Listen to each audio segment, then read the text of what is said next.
Everyone, Sharmila cooking স্টুডিওতে আপনাদেরকে অভিনন্দন।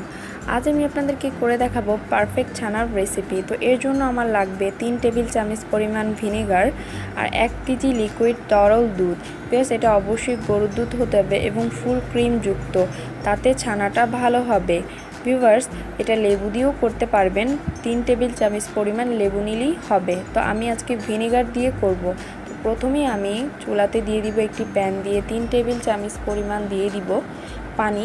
বেশ পানিটা দেওয়ার কারণে ছানাটা নিচে লেগে যাবে না। তো আমি এখন দিয়ে দিচ্ছি 1 কেজি লিকুইড দুধ।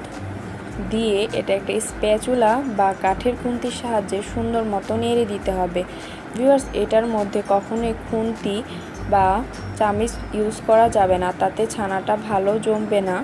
তো খুব সুন্দর মতো নেড়ে দিতে হবে। এটা ঘন করার কোনো দরকার নেই, জাস্ট 1 থেকে 2 বলক উঠলেই চলবে।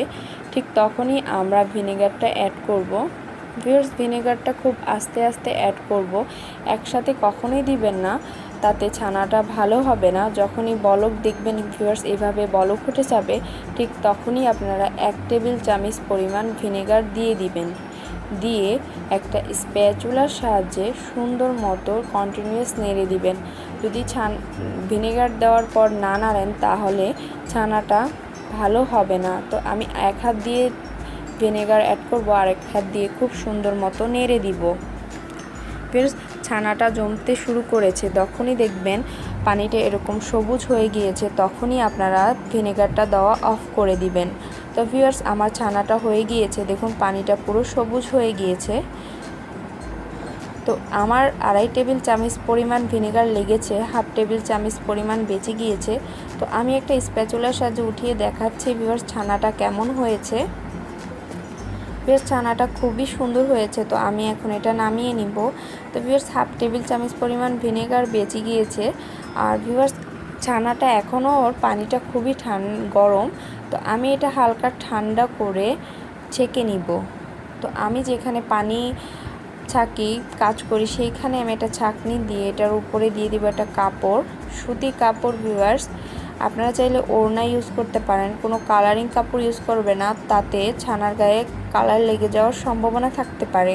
তো আমি এখন এটা সুন্দর মতো ছেঁকে নিব। দেখুন ভিউয়ার্স, পাতিলের গায়ে ছানাটা লেগে থাকেনি, কারণ আমি প্রথমেই শুরুতেই গরম করে 3 টেবিল চামচ পরিমাণ পানি দিয়েছি তাতে।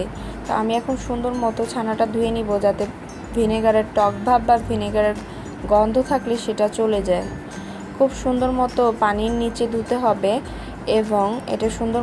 ভিউয়ার্স, আমার এটা ধোয়া শেষ। তো আমি এখন এটা পেঁচিয়ে আবারও ধুয়ে নিব, যাতে অবশিষ্ট ভিনেগারের যদি থাকেও যাতে পড়ে যায়। এভাবে এটা ধুয়ে খুব সুন্দর মতো মুচড়িয়ে কলের মধ্যে এভাবে বেঁধে দিতে হবে 30 মিনিট, যাতে পানি থাকলে সেটা ঝরে যায়। ভিউয়ার্স, আমি এটা টিপে দেখাচ্ছি, দেখুন ভিউয়ার্স, এটা টিপ দিলে এখনও পানি বের হচ্ছে।